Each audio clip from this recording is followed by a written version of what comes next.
polisi, tentara, pegawai negeri, aparat, kau hianati rakyat, kau bisa lolos dari dunia, kau bisa mempermainkan hukum, tapi demi Allah sakaratul maut menunggumu. Dan begitu kau masuk di alam kubur, tidak ada satupun pasukan yang bisa membelamu kecuali amal kebaikanmu. Berapa banyak pejabat-pejabat yang hebat dulu, yang jago dulu, kekuasaannya tak terbatas. Begitu kau masuk dalam kubur, tidak ada arti semua jabatan dan pangkatmu kecuali amalmu. Jadi kita rakyat, Pak, yang dipertontonkan kebatilan, yang dipertontonkan ketidakadilan, yang dipertontonkan kesemena-menaan, yang dipertontonkan sembarang dia bikin. Dalam hatiku tiga moy melek itu, bikin kau apa yang kau mau. If'al amasyita, if'al masyita, fa innaka mayyitun. Kata Nabi, bikin maka apa yang kamu bikin, lakukan apa yang kamu lakukan, tapi ingat pasti kamu mati. Mau kau tidak sholat silahkan, mau kau nipu rakyat silahkan, mau kau bohongi rakyat silahkan, mau kau pakai senjatamu untuk sewenang-wenang silahkan, tapi pasti kamu mati. Alladzina amanu wa amilus salihati ulaika ashabul jannah. Orang beriman dan beramal saleh tempatnya di surga. Walladzina kafaru wa kadzdzabu biayatina. Orang-orang yang kafir dan mendustakan ayat kami, ulaika ashabun nar. Mereka penghuni neraka. Allah pinjamkan telinga, Allah pinjamkan mata, Allah berikan hati, Allah berikan kuasa, Allah berikan kudrat dan iradat.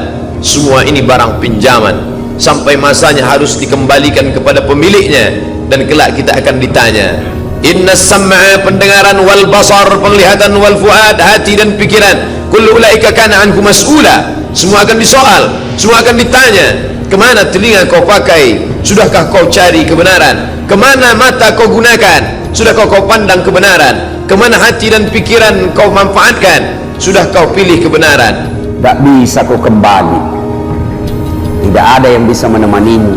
Temanmu yang membelamu selama ini, temanmu dan kekuasaanmu yang kau gunakan selama ini, semua kau tinggalkan dan kau masuk sendiri. Yang bisa menolong engkau di kuburmu bukan kekuasaanmu, bukan jabatanmu, bukan senjatamu, bukan uangmu, tapi yang bisa menolongmu adalah amal-amal kebaikanmu.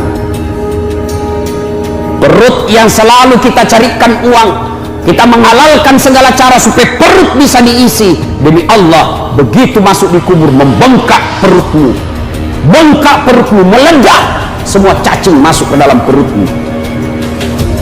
Laka anna jambi fitah, seakan-akan badanku diremukkan, seakan-akan badanku dihimpitkan, disempitkan. Wa ka'anni atanaffasu min sam'i ibrah, seakan-akan aku bernapas dari lubang jarum. Seakan-akan aku bernapas dari lubang jarum. Ya Ilahi, di saat ini begitu mudah kita bernapas, kita menikmati napas kita, tapi saat itu tidak. Saat itu napas yang begitu menyakitkan, napas yang sangat menyakitkan. Wa ka'anni atanaffasu min sam'i ibrah, seakan-akan aku bernapas dari lubang jarum. Wa ka'anna ghusnu syauqi yujarru min qadami ila hamati, seakan-akan sebuah dahan yang dipenuhi dengan duri dipukulkan dari ujung kaki sampai ujung kepalaku.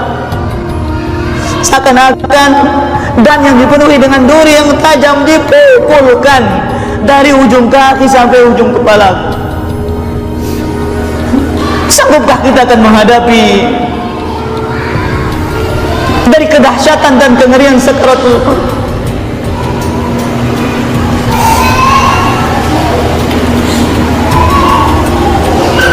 Pertanyaan ini tidak ada jawabannya.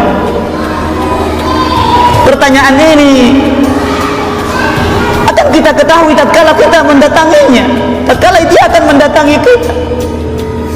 Satu-satunya pertanyaan yang akan kita tahu jawabannya ketika kita sendiri masing-masing yang akan menghadapinya. Ada orang-orang yang dimudahkan baginya sakaratul maut, atau sebaliknya kita orang-orang yang disiksa oleh Allah Azza wa Jalla mulai dari sakaratul maut. Maka jikalau demikian, kita mengetahui tentang betapa pedih dan sakitnya sakaratul maut.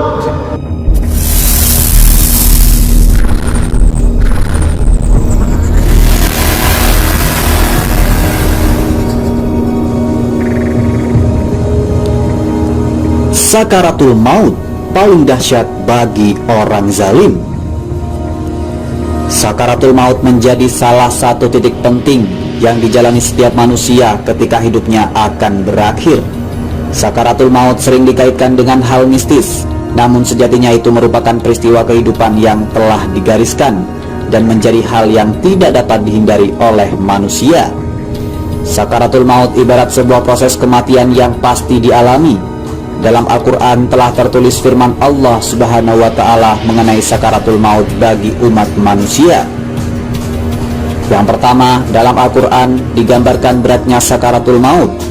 Sakaratul maut yang dirasakan umat manusia menjelang kematian dapat diartikan sebagai proses berpisahnya ruh dari tubuh. Disebutkan sakaratul maut disertai rasa sakit yang amat menyiksa. Karena itu dalam Islam diajarkan doa-doa dan amalan agar terhindar dari rasa sakit saat sakaratul maut. Sakaratul maut dijauhi oleh setiap makhluk yang bernyawa seperti yang digambarkan dalam Al-Quran. Dan datanglah sakaratul maut dengan sebenar-benarnya, itulah yang kamu selalu lari darinya. Quran Surat Kaf ayat 19. Yang kedua, tidak ada seorang pun yang bisa menghindari sakaratul maut. Meski sering dikaitkan dengan tingkat iman serta takwa seseorang dalam beragama, nyatanya sakaratul maut pasti dialami oleh setiap manusia, terlepas dari keimanan ataupun kezaliman manusia selama hidup. Karena itu sudah selayaknya bagi setiap umat manusia untuk mempersiapkan kematian dan sakaratul maut, tidak hanya menenggelamkan diri pada kesibukan dunia, sebab tidak ada yang mampu menunda dan memajukan kematian walau hanya sesaat. Seperti yang tertulis dalam Al-Quran Surat Al-Waqiah ayat 83-85. Maka mengapa ketika nyawa sampai di kerongkongan, padahal kamu ketika itu melihat dan kami lebih dekat kepadanya daripada kamu, tetapi kamu tidak melihat. Yang ketiga, dianjurkan memberi minum pada seseorang yang sedang sakaratul maut. Orang yang sedang sakaratul maut karena saking sakitnya perpisahan antara nyawa dan jasad, disebutkan akan merasa haus yang luar biasa. Guna menghindari kehausan yang dialami, hukumnya sunnah atau bahkan wajib memberikan minuman kepada orang yang sedang sakaratul maut. Memberi minum pada seseorang yang sedang sakaratul maut dapat dilakukan apabila terlihat tanda-tanda orang tersebut sangat membutuhkannya. Terlebih lagi saat orang tersebut terlihat sangat kehausan, maka hukumnya dapat menjadi wajib. Dahsyatnya sakaratul maut bagi orang zalim tertulis dalam Al-Quran. Kendati sakaratul maut pasti dialami oleh setiap manusia, namun beratnya rasa sakit dan juga lamanya proses sakaratul maut cenderung berbeda-beda.